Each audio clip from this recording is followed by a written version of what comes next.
Good evening, good evening, good evening सभी को।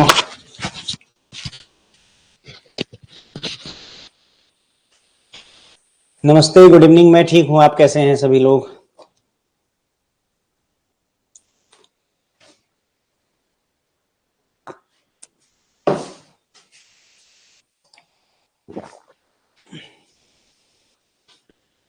Chapter number 12 friends, risk in banking business के बारे में डिस्कस करेंगे यहाँ।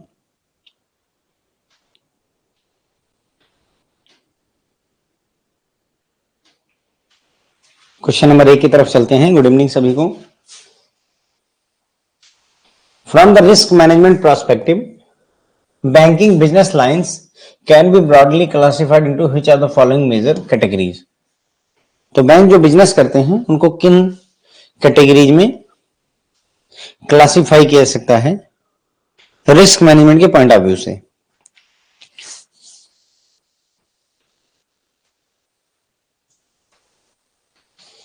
हाँ, मार्च क्लोजिंग तो sir March closing, annual closing सब साथ में ही, दबाव बहुत है इस समय, पर्टिकुलरली बैंक पर।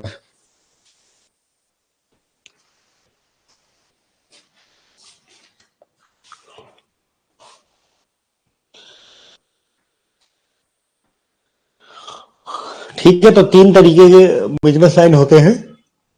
बैंकिंग बुक होती है, ट्रेडिंग पोर्टफोलियो होता है, और या ट्रेडिंग बुक भी कह देते हैं, और ऑफ बैलेंस शीट एक्सपोजर भी होता है। ऑफ बैलेंस शीट एक्सपोजर भी होता है।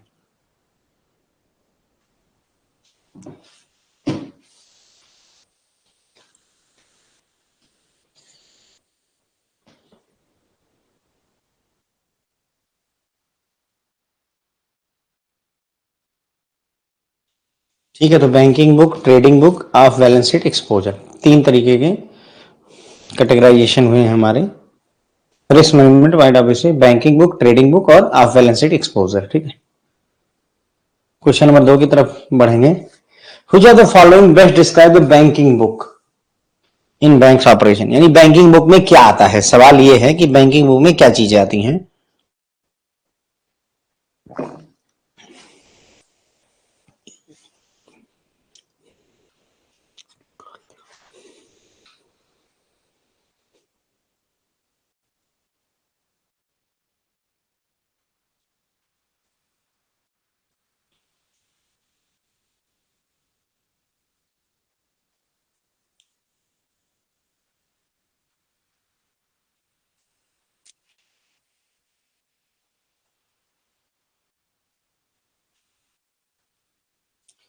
तो फ्रेंड्स ध्यान रखिए, बैंकिंग बुक में जो चीज होती है वो ट्रेड नहीं की जाती है, ट्रेड नहीं की जाती है, तो ऑफ बैलेंस शीट का कोई मतलब ही नहीं है।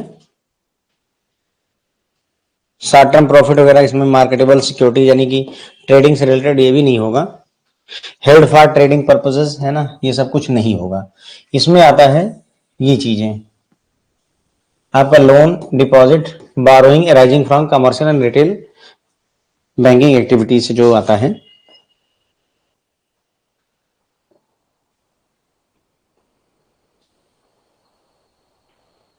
ठीक है, तो बैंकिंग बुक में ये सारी चीजें आ जाती हैं। ट्रेडिंग बुक में क्या आता है? तो ट्रेडिंग बुक में सर जो है, जो चीजें ट्रेड वाली होती हैं, जिन्हें हम खरीदते बेचते हैं, वो आ जाती हैं। Which are the following is not a characteristics of asset and liabilities in banking book? Banking book में जो एसेट और लायबिलिटी होती है उनकी कुछ सर्टेन कैरेक्टरिस्टिक्स होती हैं, कौन सा उसमें से नहीं आता है?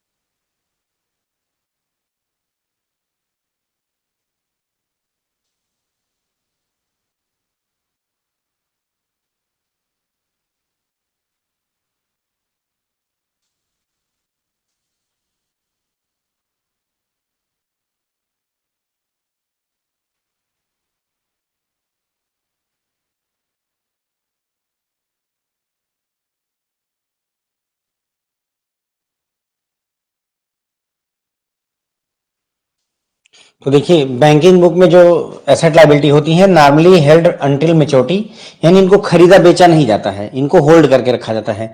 अगर खरीदा बेचा जाए तो वो आपका ट्रेडिंग बुक में चला जाता है। यहाँ accrual system of accounting use होता है। एक्रूअल सिस्टम क्या होता है, मतलब जैसे मान लेते हैं कि जब तक पैसा मिल ना जाए तब तक जो है मतलब प्रॉफिट या लॉस को रियलाइज ना करना होता है। ठीक है, करवा देंगे, एक्रूअल सिस्टम ऑफ अकाउंटिंग भी करवा दूंगा, नॉट टू वरी। अभी अगला क्वेश्चन वही है। फिर they are subject to mark to market exercise regularly. Mark to market मतलब होता है कि डेली हम इनका प्राइस फिक्स करते हैं कि मार्केट में आज क्या रेट चल रहा है। तो मार्क टू मार्केट नहीं होगा, क्यों? क्योंकि ये हमारी बैंकिंग बुक से रिलेटेड है ना। बैंकिंग बुक में मार्केट रेट का कोई लेना देना नहीं है। ये किसका खासियत होगा? ट्रेडिंग बुक में ये काम आएगा। ठीक है, उसका में कैपिटल चार्ज अट्रैक्ट होता है क्रेडिट रिस्क के लिए, ना कि मार्केट रिस्क के लिए, क्योंकि भाई मार्क टू मार्केट होना नहीं है, मार्केट से रिलेटेड कोई मतलब ही नहीं है इसको, हमने अंटिल मैच्योरिटी तक हेल्ड करके रखा, तो यहाँ मार्केट रिस्क अराइज ही नहीं होता है। हमें मेनली रिस्क जो है क्रेडिट रिस्क फेस करना पड़ता है, किसमें? बैंकिंग बुक में। ओके, तो हमारा इसमें सी गलत हो जाएगा। क्या ऑप्शन गलत हो जाएगा? सी गलत हो जाएगा। देखिए इनकी खासियत क्या होती है, अंटिल मैच्योरिटी तक हेल्ड किए जाते हैं जो भी बैंकिंग बुक में एसेट लायबिलिटी होती है। एक्रूअल सिस्टम ऑफ अकाउंटिंग यहाँ पर अडॉप्ट किया जाता है। They are not subject to mark to market, MTM नहीं लागू होता है।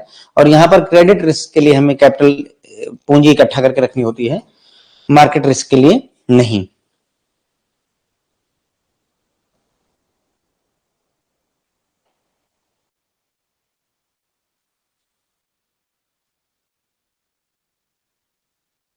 एक्रूअल सिस्टम पूछ रहे थे आप, देखिए क्वेश्चन यही है, एक्रूअल सिस्टम क्या होता है, यही क्लियर हो जाएगा आपको।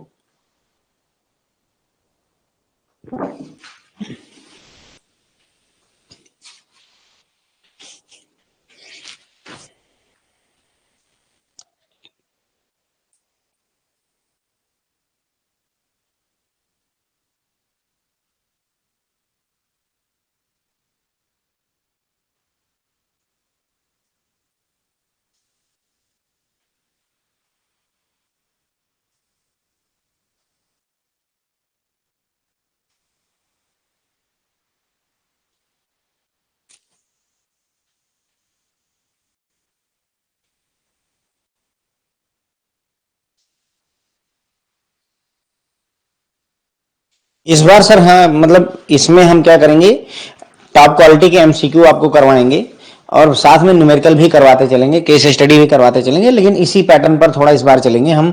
थियरी प्लस न्यूमेरिकल या वो वाला कॉन्सेप्ट मैंने जून में और दिसंबर 2024 में पढ़ाया हुआ है, आप उसको यूज करिए, काम आएगा। यहाँ पर हम इसी पैटर्न में चलना चाहते हैं, क्योंकि क्या है कि आप उतना पढ़ने के बाद में ना जो कमियां रह जाती है वो यहीं पर रह गई हैं, बाकी लगभग लगभग सब चीजें कवर हैं ऑलरेडी। जो कुछ भी जितना पढ़ाया हुआ सर वो आपको पास करने के लिए पर्याप्त है, जो कमी है वो यहाँ पर पूरी करने का और प्रयास किया जा रहा है।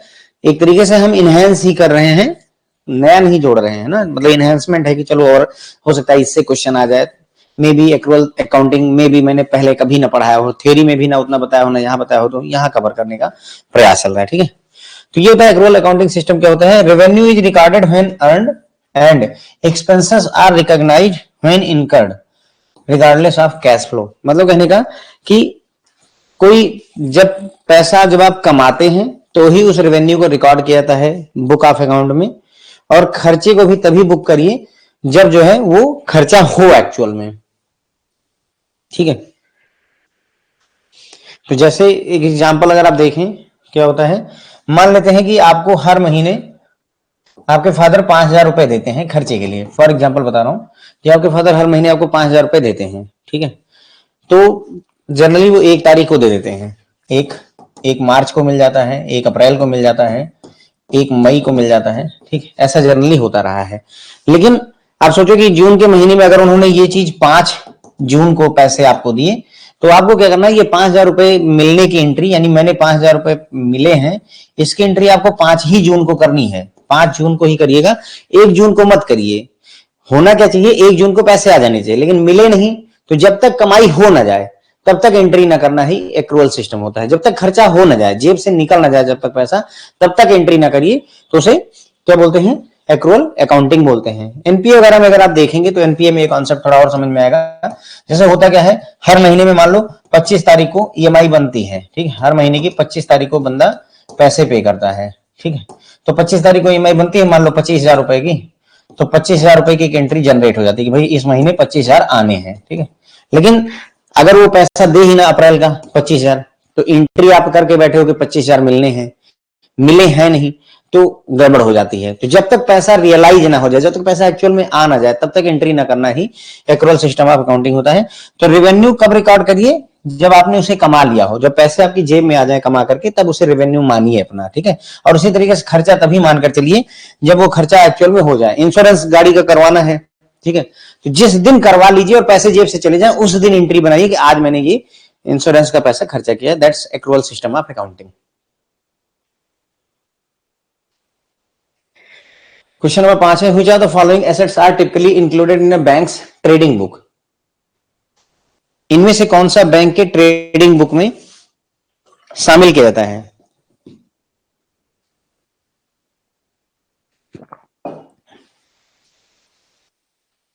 ट्रेडिंग है ना, इस शब्द से ध्यान रखें।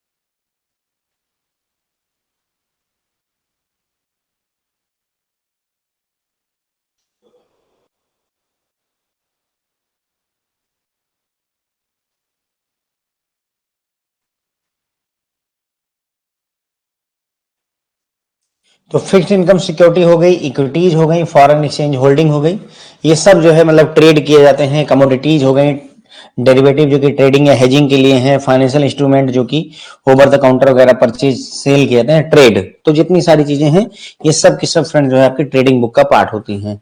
और ये जितनी भी होती है एमटीएम है ना, एमटीएम मार्क टू मार्केट की जाती हैं। ये सभी के सभी क्या की जाती हैं? मार्क टू मार्केट की जाती हैं। हाँ सर, सेम है, क्वेश्चन सेम है। नॉर्म जो आपके आईआईबीएफ लेवल एमसीक्यू है, नॉर्मल व्यू और रियल व्यू में फर्क इतना है, नॉर्मल व्यू में आप मल्टीपल टाइम अटेम्प्ट कर सकते हैं ऐप में, और रियल व्यू में आपको सिर्फ एक ही अटेम्प्ट मिलता है, बस इतना ही फर्क होता है। तो अब क्या है कि अगर हम एक ही अटेम्प्ट देते तो बाद में आपको ये होता कि सर जो है मतलब हम एक ही अटेम्प्ट में नहीं हैप्पी हैं, तो इसलिए 2 बार रखना पड़ा है।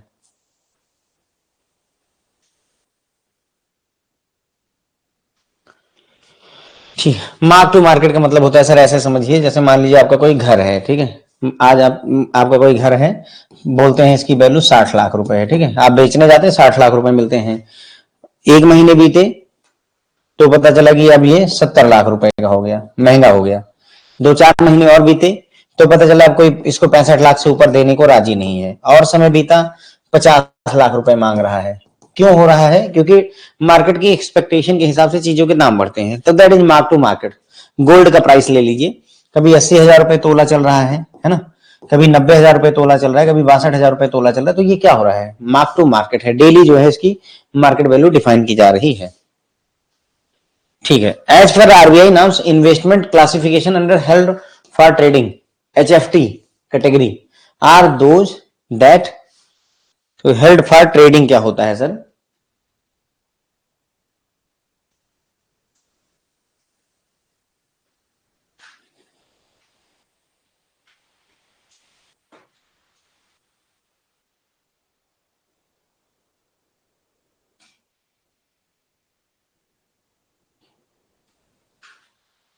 ऐसा है क्या श्रीनिवास सर, गड़बड़ हो गई क्या? अच्छा, ठीक है सर, मैं एक बार देख लूंगा। Accrual accrual system of accounting में थोड़ा सा कंफ्यूजन हो रही है, मैं क्रॉस चेक करके आगे कंफर्म कर दूंगा इसी चैप्टर के लेक्चर में। ओके, मे बी कि मैं मिस्टेक कर रहा हूं, आई एम सॉरी।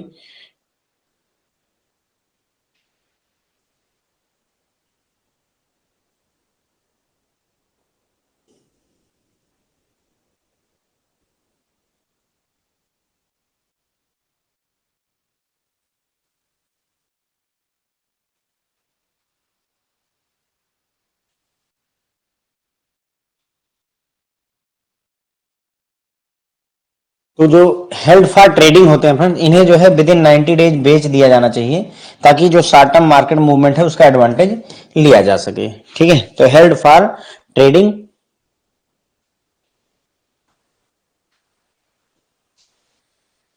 तीन तरीके की सिक्योरिटीज होती हैं। Held for trading, available for sale, available for sale, और एक और होता है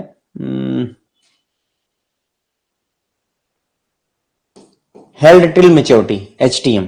ठीक है, तो देखो इसमें हेल्ड फॉर ट्रेडिंग और अवेलेबल फॉर सेल जो होता है, ये दोनों खरीदे बेचे जा सकते हैं। तो ये दोनों पार्ट होते हैं ट्रेडिंग बुक का, ये एग्जाम में पूछा जाता है, ध्यान रखिएगा, ट्रेडिंग बुक का पार्ट होते हैं।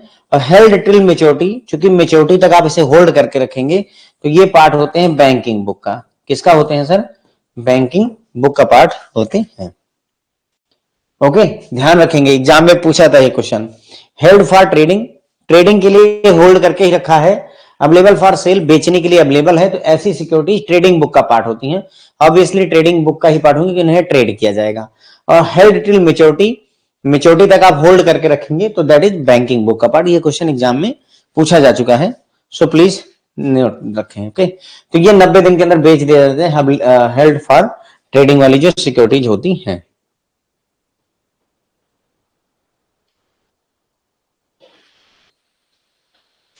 Off balance sheet exposures such as guarantees, letter of credit, committed credit line are contingent in nature. These are commonly known as, मतलब पूछ रहे हैं कि बैंक गारंटी हो गई, लेटर ऑफ क्रेडिट हो गया, क्रेडिट लाइन वगैरह हो गई, ये सभी आकस्मिक होती, कंटिंजेंट होती हैं, आकस्मिक होती हैं। जब जरूरत पड़ेगी तो यूज आएंगी, नहीं तो ऐसे नहीं यूज आती हैं। तो इन्हें क्या बोलते हैं? Fund based exposure, non fund based exposure, on balance sheet exposure, direct credit disbursement, इसको क्या बोला जाता है?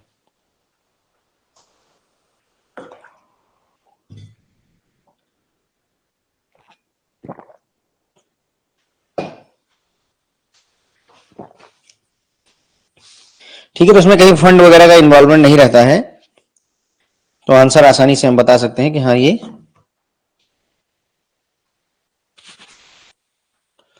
नॉन फंड बेस्ड एक्सपोजर कहलाएंगे। क्या कहलाएंगे sir? Non fund based exposure कहलाते हैं, क्योंकि इनमें इनिशियली कोई फंड नहीं यूज होता है, इसलिए इन्हें नॉन फंड बेस्ड एक्सपोजर कहेंगे। Question number 8, which of the following are type of liquidity risk? Liquidity risk तीन टाइप के होते हैं, लिक्विडिटी रिस्क 3 टाइप के होते हैं, और एग्जाम में पूछे भी जाते हैं, बहुत पूछा जाने वाला सवाल है।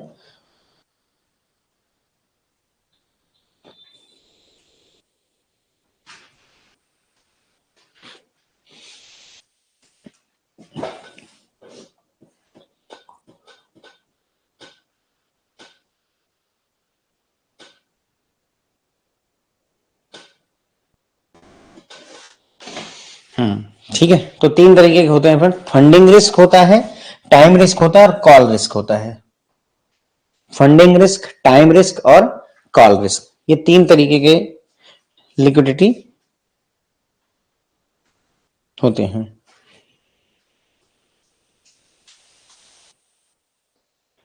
फंडिंग, टाइम और कॉल याद रखें।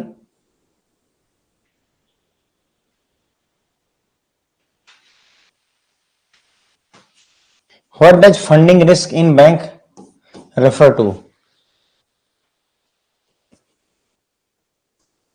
फंडिंग रिस्क किसे कहते हैं?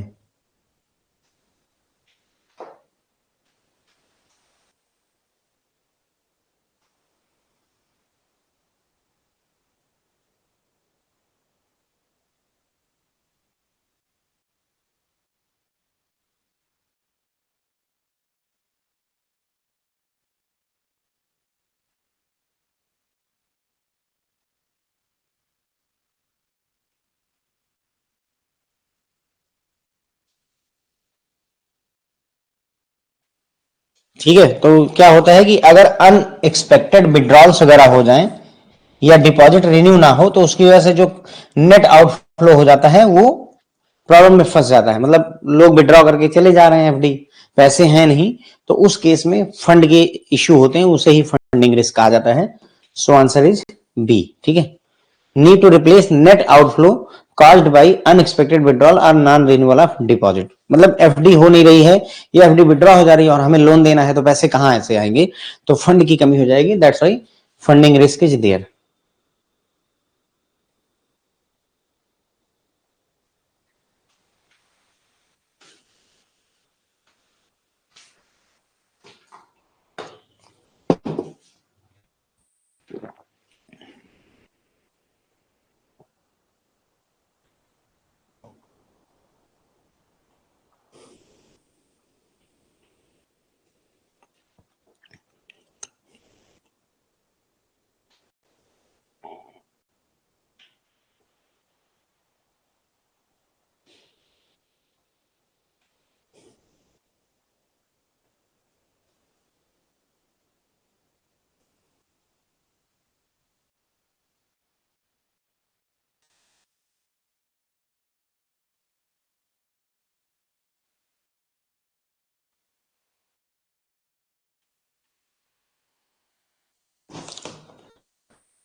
तो ये होता है टाइम रिस्क।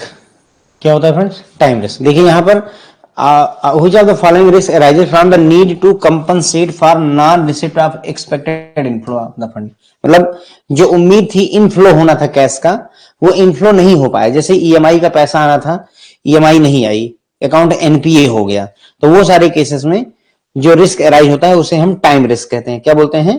टाइम रिस्क बोलते हैं। देखिए यहां पर और यहां पर थोड़ा सा फर्क है, ध्यान देंगे अगर। Need to replace net outflow, यहां पर क्या है? आउटफ्लो को मैनेज करने में प्रॉब्लम हो रही है। किसमें? फंडिंग रिस्क में। पैसा दूसरों को चाहिए, हमें लोन के लिए पैसा चाहिए पर है नहीं हमारे पास में, that's why funding risk rise हो रहा है। मतलब कहने का क्यों? क्योंकि लोगों ने पैसे एफडी विड्रॉल करवा ली है या एफडी रिन्यू नहीं करवाई है, पैसे की कमी हो गई है, तो आउटफ्लो को कंपनसेट करना पड़ रहा है। यहां पर इनफ्लो की स्थिति हो रही है कि मतलब ये रिस्क अराइज हो रहा है। Need to compensate for non receipt of expected inflow, जो पैसा आना था वो पैसा आया ही नहीं, तो उसको कंपनसेट करने के लिए जो रिस्क अराइज होता है उसे फ्रेंड टाइम रिस्क कहते हैं। क्या बोलते हैं? Time risk. और तीन रिस्क की बात की थी हमने, ध्यान देंगे। टाइम ये आपका फंडिंग रिस्क, अगर फंड आउटफ्लो, फंड का आउटफ्लो मैनेज करना है, फंडिंग रिस्क होगा, यानी कि एफडी वगैरह रिन्यू नहीं हुई, विड्रॉ हो गई, वो केस हो गया।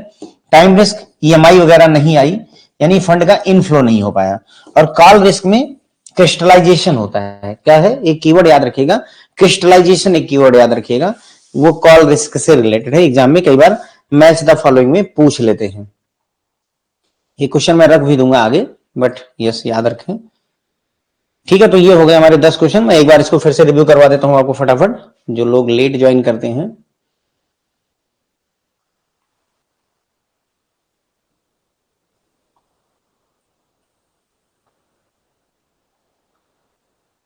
ठीक है, सो हियर इट इज।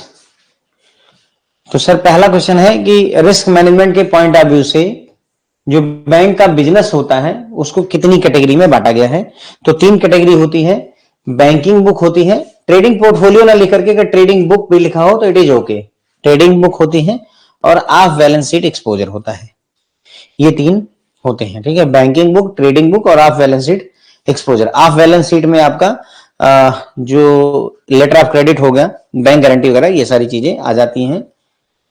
फिर हमने देखा कि इनमें से कौन सा डिस्क्राइब करता है बैंकिंग बुक को। तो बैंकिंग बुक में खरीदने बेचने की एक्टिविटी नहीं होती, बल्कि इसमें जो लोन है, डिपॉजिट है, बारोइंग वगैरह है, जो बैंक अपनी बिजनेस एक्टिविटी चाहे रिटेल छोटे कस्टमर के लिए करे, चाहे कमर्शियल एक्टिविटी, उससे जो पैसा आता है इन तरीकों से, उसे बोल दिया जाता है बैंकिंग बुक का पार्ट, ठीक है। फिर उसके बाद में इनमें से कौन सा कैरेक्टरिस्टिक्स नहीं है? बैंकिंग बुक में जो एसेट और लायबिलिटी होती हैं उनकी कैरेक्टरिस्टिक्स नहीं है। तो बैंकिंग बुक में जो एसेट और लायबिलिटी होती हैं उनकी खासियत होती है कि मेच्योरिटी तक होल्ड करके रखते हैं, है ना। हेल्ड टिल मेच्योरिटी, एचटीएम यहीं से आता है। देखिए हेल्ड अंटिल मेच्योरिटी यानी हेल्ड टिल मेच्योरिटी, एचटीएम जो है किसका पार्ट होगा? बैंकिंग बुक का पार्ट होगा, ये भी याद रखें। Accrual system of accounting apply होता है, ये भी सही है। यहां पर क्रेडिट रिस्क के लिए कैपिटल अरेंज करना पड़ेगा, मार्केट रिस्क के लिए नहीं करना पड़ेगा। क्यों? क्योंकि बैंकिंग बुक में मार्केट रिस्क इन्वॉल्व नहीं होता है। तो अगर एग्जाम ये भी पूछ ले कि बैंकिंग बुक जो है कौन सा रिस्क नहीं फेस करती है, तो याद रखें मार्केट रिस्क बैंकिंग बुक को प्रभावित नहीं करता है। ओके, तो ये मार्क टू मार्केट का सब्जेक्ट नहीं होता है, यहां ये गड़बड़ है। It is not subject to, यहां पर नॉट होना चाहिए, इसमें मार्क टू मार्केट नहीं होता। मार्क टू मार्केट कहां होता है? ट्रेडिंग बुक में होता है। बैंकिंग बुक में मार्क टू मार्केट का कॉन्सेप्ट नहीं यूज होता है। ये क्वेश्चन नंबर 4 है। अब इसमें थोड़ा सा डाउट है एक्रूअल सिस्टम ऑफ अकाउंटिंग को लेकर के, तो मैं एक बार क्रॉस चेक कर लूंगा, फिर हम इसको दोबारा से डिस्कस कर लेंगे। डाउट है तो एक बार मैं भी क्लियर कर ही लूं, ठीक है। उसके बाद में पूछा गया है कि इनमें से ट्रेडिंग बुक में क्या क्या आता है। तो ट्रेडिंग बुक में ये सारी चीज आती है जो भी ट्रेड से रिलेटेड है, खरीदी बेची जाती है फ्रेंड। जैसे फिक्स्ड इनकम की सिक्योरिटी, इक्विटी यानी शेयर मार्केट, फॉरेन एक्सचेंज, ये सारी चीजें खरीदी बेची जा रही हैं, ठीक है। डेरिवेटिव कमोडिटीज ट्रेड के लिए रखी ही गई हैं। उसके अंदर इनएक्टिवली ट्रेड किया जा रहा है, मार्क टू मार्केट है ना, मार्क टू मार्केट किया जा रहा है, ओवर द काउंटर सेलिंग की जा रही है शेयर मार्केट में। तो सारी चीजें जितना कुछ भी है ये सब का सब आपका ट्रेडिंग बुक का पार्ट होता है। फिर है अगला कि हेल्ड फॉर ट्रेडिंग, जो एचएफटी होता है, हेल्ड फॉर ट्रेडिंग है, यानी ये किसका पार्ट होगा? ट्रेडिंग बुक का पार्ट होगा। एचएफटी जो सिक्योरिटी होगी हेल्ड फॉर ट्रेडिंग, ये ट्रेडिंग बुक का पार्ट होगी। और इसकी खासियत क्या होती है? इसको बेच देना है 90 दिन के अंदर में, ताकि जो शॉर्ट टर्म में इंटरेस्ट में मूवमेंट हुई उसका फायदा उठाया जा सके, ठीक। उसके बाद में क्वेश्चन नंबर 7 देखा कि जो बैंक गारंटी होती है, लेटर ऑफ क्रेडिट होती है, क्रेडिट लाइन वगैरह होती है, ये सारी कैसी होती है? कंटिंजेंट इन नेचर होती है। कंटिंजेंट मतलब आकस्मिक। तो इन्हें क्या कहते हैं? इन्हें friend non fund based exposure कहते हैं। नॉन फंड बेस्ड, इसमें पैसा शुरू में नहीं देना पड़ता। अगर आपको एक बैंक गारंटी इश्यू कर दी गई है तो बैंक आपको कोई पैसा नहीं देगा। जब गारंटी की जरूरत पड़ेगी कि नहीं, गारंटी एग्जीक्यूट हो रही है, उस समय पैसे मिलते हैं। लेकिन अगर आप लोन लेते हैं, कार लोन, तो वहां बातों से काम नहीं चलेगा। कार लोन लिए तो 15 लाख का कार लोन है तो 15 लाख चाहिए, तो वो फंड बेस्ड लोन हो गया। और इसमें बातें बहुत हैं कि अगर ये नहीं चुकाएंगे तो मैं चुकाऊंगा, जब ये नहीं चुकाएंगे तब मैं चुकाऊंगा, तो जब ये नहीं चुकाएंगे उस समय मेरी जिम्मेदारी आती है। तो that's why we call it non fund based. यहां पर पैसे की कोई बात नहीं हो रही है, ठीक। उसके बाद में लिक्विडिटी रिस्क 3 तरीके के होते हैं: फंडिंग रिस्क, टाइम रिस्क और कॉल रिस्क, ठीक है। फंडिंग रिस्क कब होता है? जब फंड का आउटफ्लो मैनेज ना हो पा रहा हो, यानी कि हमें लोन के लिए पैसे देने हैं लेकिन जो एफडी है वो विड्रॉ करवा ली जा रही है या रिन्यू नहीं की जा रही, तो पैसे ही नहीं बन पा रहे हैं, तो that is funding risk. Time risk तब होता है जो फंड इनफ्लो में आना था वो आ नहीं रहा है, जो पैसा आना था वो आ ही नहीं रहा है, ईएमआई आनी थी आ नहीं रही है, एनपीए हो रहा है हमारा अकाउंट, तो वो टाइम रिस्क हो। और कॉल रिस्क में crystallisation of the contingent liabilities होता है, क्रिस्टलाइजेशन होता है, तो ध्यान रखेंगे इस चीज को, ठीक है। लिक्विडिटी रिस्क 3 तरीके के होते हैं। फंडिंग रिस्क में मैंने आपको बता दिया कि need to replace net outflow caused by unexpected withdrawal और non renewal of the deposit. तो यहां पर क्या हो रहा है कि अनएक्सपेक्टेड विड्रॉल हो जा रहा है एफडी का या पैसे का, और रिन्यूअल नहीं हो रहा है डिपॉजिट का, जिसकी वजह से क्या हो रहा है, हमारे पास पैसे नहीं है, तो आउटफ्लो को हम मैनेज नहीं कर पा रहे। आउटफ्लो क्या? जो जनता हमसे लोन लेना चाहती है, तो फंड की कमी है, तो फंडिंग रिस्क हम फेस कर रहे हैं। फिर है अगर आपको inflow compensate for non receipt of expected inflow of the fund, जो इनफ्लो ऑफ द फंड है, जो आप एक्सपेक्ट करते थे उसकी रिसीट नहीं हुई, पैसा आया ही नहीं, तो उस चीज को कंपनसेट करने के लिए कौन सा रिस्क अराइज होता है?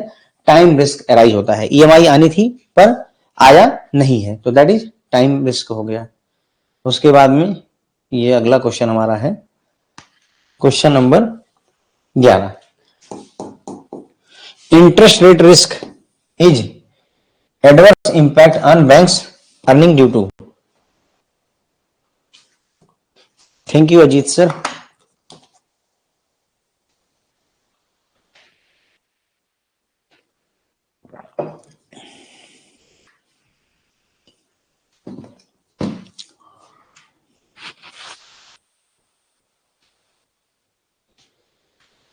मतलब ये पूछ रहे हैं कि इंटरेस्ट रेट जो रिस्क होता है वो बैंक की अर्निंग को प्रभावित करता है कब?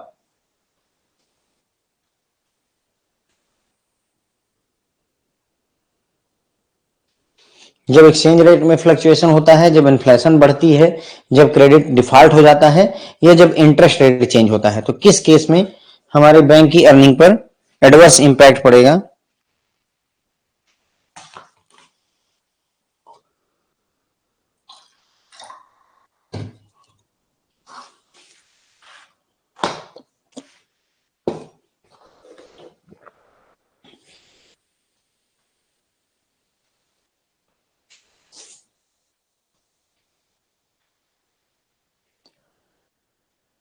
तो जब इंटरेस्ट रेट चेंज होता है, इंटरेस्ट रेट बदलता है, तभी वो जो है एडवर्स प्रभाव डालता है बैंक की अर्निंग पर।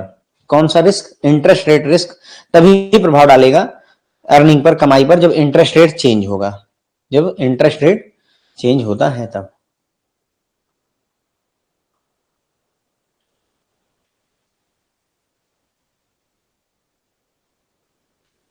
बहुत मशहूर क्वेश्चन है, क्वेश्चन नंबर 12, बहुत ज्यादा फेमस क्वेश्चन में से एक है।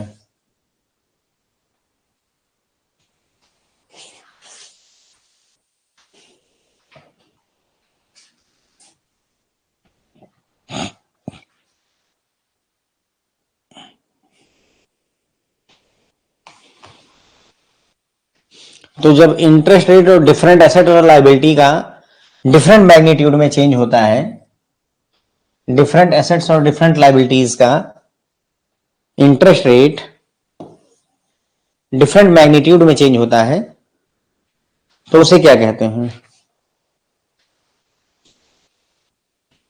ठीक है, अच्छा क्वेश्चन है।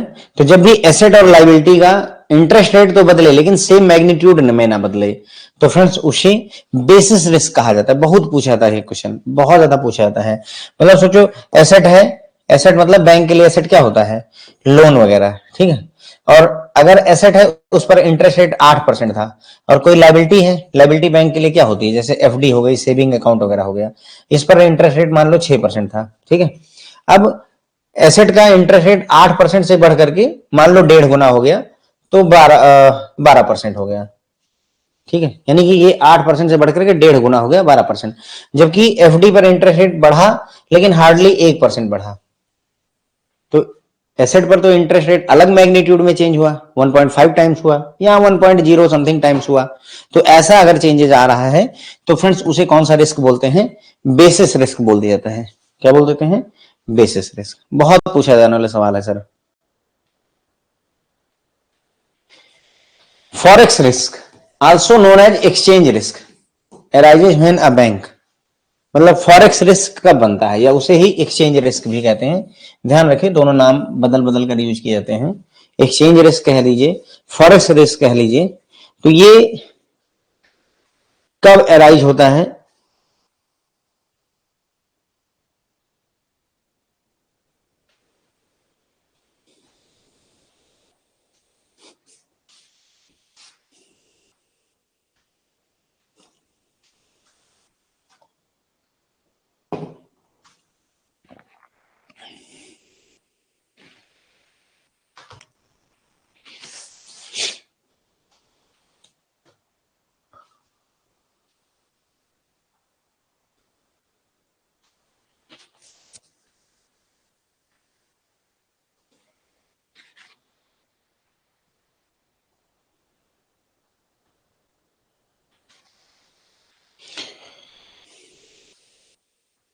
तो ये रिस्क राइज होगा फ्रेंड्स जो है when bank has an open position in the foreign currency. अगर फॉरेन करेंसी में आपने ओपन पोजीशन ले रखी है तो ही ये फॉरेक्स रिस्क या एक्सचेंज रिस्क राइज होता है। सवाल ये है कि ओपन पोजीशन क्या होती है? तो सर ऐसे समझ लीजिए, जैसे मान लेते हैं कि आपने रिलायंस के 100 शेयर परचेज कर लिए, ठीक है, 100 शेयर खरीद लिए, या आपके फादर साहब ने 100 शेयर रिलायंस के खरीद के रखे हुए हैं और कभी बेचे ही नहीं। तो अब समझ लीजिए कि उन्होंने अभी जब से शेयर, ये 100 शेयर खरीदे हैं, मान लेते हैं 1980 में खरीदे, तो तब से लेकर के अब तक ओपन पोजीशन ही चली हुई है उनकी, ठीक है। तो कोई चीज खरीदी है पर उसको बेचा नहीं है, तो वो ओपन पोजीशन कहलाती है। फॉरेन एक्सचेंज में हो गया, शेयर मार्केट हो गया, यहां पर ये कॉन्सेप्ट होता है। ऐसे समझो 100 शेयर खरीदे हैं, जब तक बेचोगे नहीं तब तक तो तुम्हारे खाते में पड़ा रहेगा ना, तो दैट्स ओपन पोजीशन, ठीक है।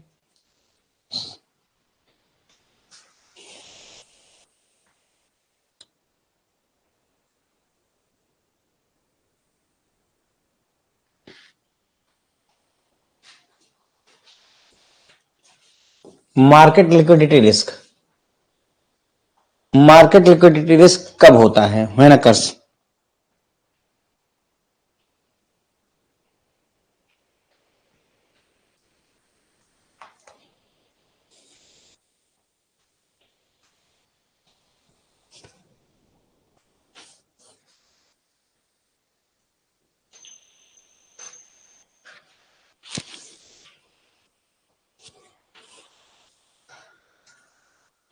मार्केट लिक्विडिटी रिस्क कब अराइज होता है?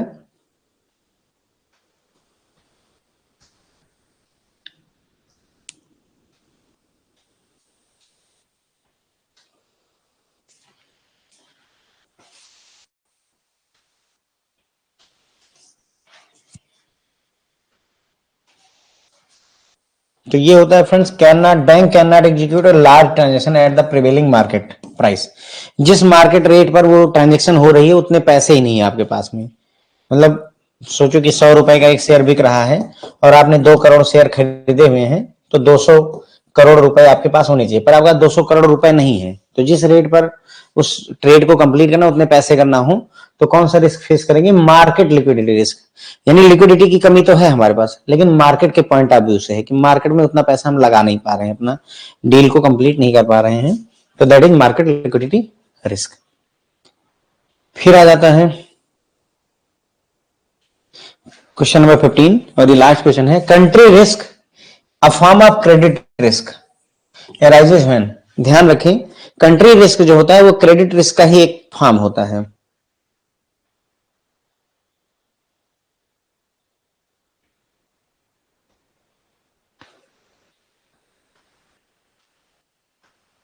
कंट्री रिस्क जो कि एक फॉर्म होता है क्रेडिट रिस्क का, ये कब अराइज होता है?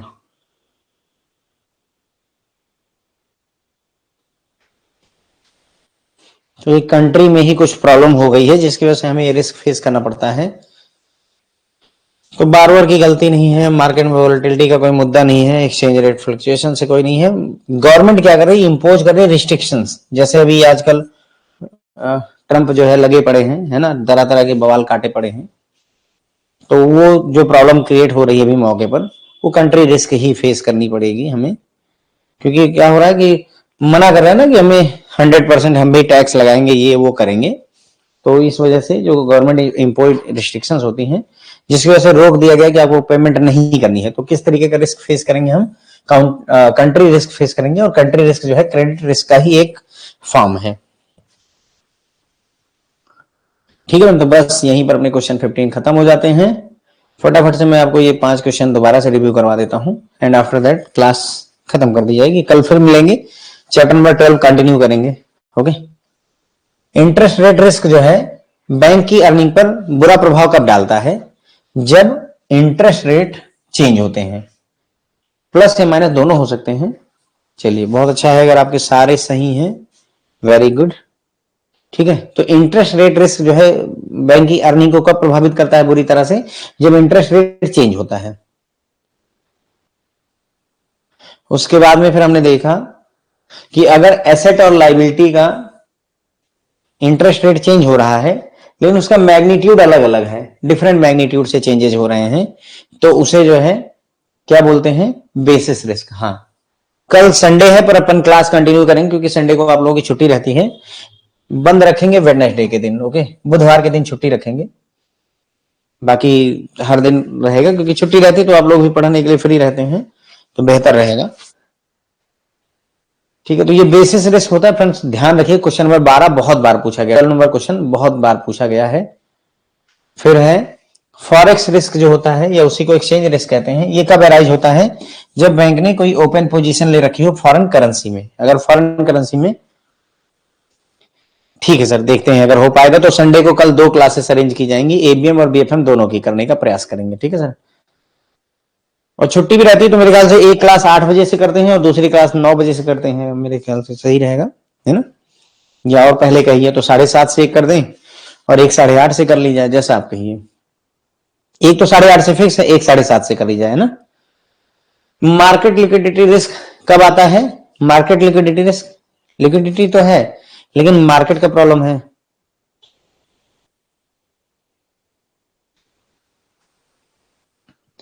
ये है can not execute a large transaction at A prevailing market rate, ये मार्केट प्राइस।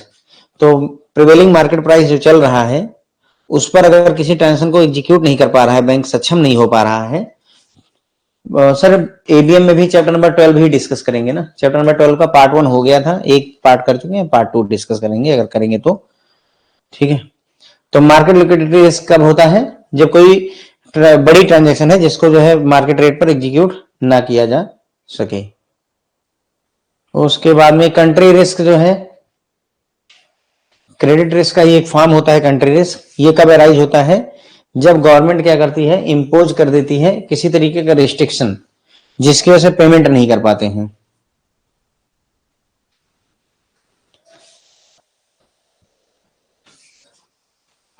सर अगर सेम मैग्नीट्यूड में चेंज करेंगे सेट लाइबिलिटी तो आपको कोई रिस्क फेस ही नहीं करना पड़ेगा, क्योंकि आपका जो कमाई है वो सेम रहेगी, है ना। जो डिफरेंस है, जो आप सोच के चले थे कमाने के लिए, वो सेम रहेगा। तो इसलिए एसेट और लाइबिलिटी में अगर सेम मैग्नीट्यूड में चेंजेस हो रहे हैं तो आपकी कमाई पर कोई फर्क ही नहीं आएगा। You will not face any issue or risk. तो कंट्री रिस्क क्या होता है? किसी तरीके का रिस्ट्रिक्शंस। ठीक है सर, ठीक है सर, पीडीएफ आपको टेलीग्राम पे मिल जाएगी। बस अपनी क्लास यहीं पर खत्म होती है फ्रेंड। होप है आपको समझ में आया होगा, पसंद आया होगा। अच्छे क्वेश्चन है।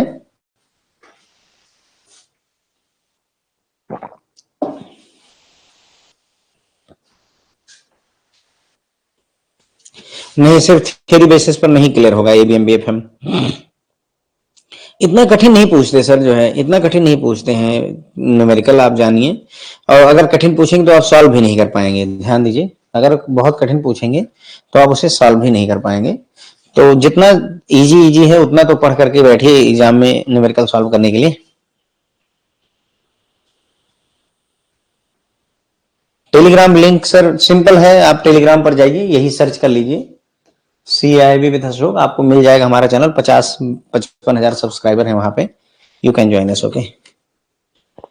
हाँ सर, क्वेश्चन इसी लेवल के आते हैं, मतलब कुछ क्वेश्चन बल्कि IIBF से भी आगे हैं अपने, मतलब लगभग यही स्तर रहता है। कल डिस्कस कर लेंगे अभिषेक सर।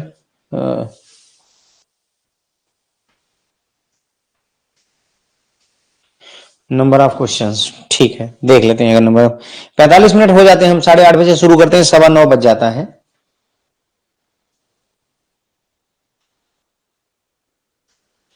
ठीक है Varsha ma'am, I got your point. नहीं, इसी में न्यूमेरिकल करवाते चलेंगे। जैसे जो चैप्टर है, अभी मान लीजिए चैप्टर 12 में अगर स्कोप होगा, कोई न्यूमेरिकल कोई केस स्टडी बनती तो यही डिस्कस कर दूंगा। अगर नहीं स्कोप है तो छोड़ देंगे। चैप्टर नंबर 11 में देखिए केस स्टडी भी मैंने करवाई थी और आपको न्यूमेरिकल भी करवाए थे ना, दोनों तरीके जैसा स्कोप रहता है। ठीक है, तो कल मिलेंगे, ठीक है। कोशिश करेंगे आपको कल एबीएम और बीएफएम दोनों की क्लासेस लाने का। ठीक है friend, thank you so much.